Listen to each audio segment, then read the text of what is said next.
What are some of the key questions that you as an L&D practitioner need to get answers to so that you can start crafting a strategy aligned with the overall strategy? Great question. And to be honest, I can think of really only one instance in my whole career where I've really had that deep kind of conversation with a CEO.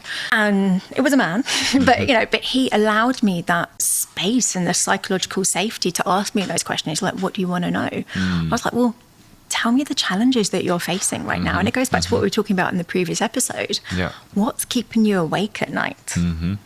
Right? As a human being with a business, a lot of the times I'm now in charge of paying people every single month. Yeah. That's a pretty scary notion. So, you've got to make sure that revenue and sales are coming in. I'm responsible for keeping a roof over people's heads. Yeah. Those are the types of things that are keeping people awake at night. But if you allow that opportunity, as a leader, allow the opportunity for people to ask you what's really challenging right now. Where are the risks? Do a SWOT analysis. What are those strengths? What are those weaknesses, opportunities?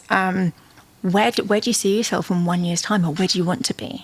What stands in the way of you getting there? We haven't got the right people in place to help us get there right now, or we haven't got the right skills or attitudes or behaviors.